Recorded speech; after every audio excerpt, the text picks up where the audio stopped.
বলেছিলেন বেকার 2 কোটি বেকারকে প্রত্যেক বছর কাজ দেব। আরে বেকারের কাজ তো ছেড়ে দিন, গত বছরের হিসাব আছে আমার কাছে 37,000 লোক ওই রকম কিছু পেয়ে থাকছে। 37,000 হোক বা লাখ হোক, 2 কোটির কাছে তো কিছু না। 3 কোটি বেকার হয়ে গেছে। আর যারা এই MNREGA এসব 100 দিনের কাজের টাকার উপরে বেঁচে থাকে তাদের তো সব বন্ধ। কি রকম বিদেশে যাচ্ছে আর কি রকম হয়েছিল ওই করোনার দিন সময়গুলো ভুলে যাবেন না, যে পরিযায়ী শ্রমিকরা কিভাবে ফিরছিল আর তাদের কি অবস্থা হয়েছিল। এখনো সেই অবস্থা চলছে, বেকার বাড়ছে। লেখাপড়া জানা যুবকদের বড় অংশই বেকার। তো আপনার বাড়িতে আছে, আমার বাড়িতে আছে, বিজেপি তৃণমূল যারা করেন তাদের বাড়িতে আছে। যদি তারা ভালোই আছে, আপনার ভবিষ্যৎ ভালো, তো ওটা করুন। না হলে একবার তো আমাদের সঙ্গে আমরা যে কথা বলছি সেগুলো শুনবার একটু চেষ্টা করুন, বুঝবার একটু চেষ্টা করুন। দাঁড়ান, অসংখ্য কথা বলার আছে আমাদের। আপনি কি কালো টাকা উদ্ধার করবেন? সবচেয়ে বড় লুটেরা যদি কেউ থাকে এখন, তাহলে কেন্দ্রের সরকার মোদি আর তার সঙ্গে আদানি আম্বানি এই মিলে যেটা তৈরি হয়েছে কালো টাকা। নির্বাচনের লড়াইটার মূল কথা হচ্ছে যে লুটেরাদের সঙ্গে, লুটে খায় যারা তাদের সঙ্গে খেটে খাওয়াদের লড়াই। খেটে খাওয়া হচ্ছে আমাদের দেশের 90% যাদের অবস্থা খারাপ হচ্ছে। খেটে খায় যারা, তাদের খেটে খায় মানে আমি শারীরিক মেহনতের কথা খালি বলছি না।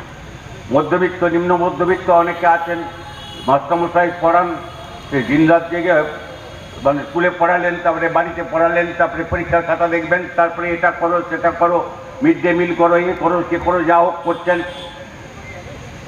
দৈহিক মানসিক শ্রম দুটোই, একটা ছাড়া আরেকটা করলে কোনোটাই বাড়ে না। খেটে খাওয়া লোক, তার সঙ্গে লুটে খাওয়া লোক। কত টাকা লুট করেছে এরা? ইলেকট্রাল বন্ড কয়েক হাজার কোটি টাকা। আর এসে 14,000 হোক 8,000 হোক, এগুলো কিছু না ওদের কাছে। 1000 কোটিতে যদি ধরেন তৃণমূল লুট, তাদের বেলায় পর্যন্ত কয়েক হাজার কোটি টাকা এরা লুট করেছে। আর বিজেপি ওখানে লক্ষ লক্ষ কোটি টাকা, লক্ষ কোটি টাকা। হাজার আর লক্ষ কোটির মধ্যে পার্থক্য বুঝতে খুব অসুবিধা হয়। তো আমি কি বলে, বাংলায় বলা খুব মুশকিল। একের পিঠে 12টা শূন্য বসালে 1 লক্ষ কোটি, বা ইংরেজিতে ট্রিলিয়ন বলা হয়। 9টা শূন্য বসলে বিলিয়ন বলা হয়, বিলিয়নার। আর তার উপরে এখন বিলিয়নারে আজকাল চলে না, ট্রিলিয়ন। এই লক্ষ লক্ষ কোটি টাকা ওরা লুট করেছে। এ তো কয়েক হাজার কোটি টাকার হিসাব দেখছে। কিন্তু ওই যে অমিত শাহ বলেন না যে ক্রোনোলজি সমঝিয়ে, ক্রোনোলজিটা কি মানে কার পরে কি বলুন, কি করে টাকা পেলে, এই টাকা যে এত টাকা সব কোথায় গেল? এক তো এইটা, এই যে ইলেকট্রাল বন্ড।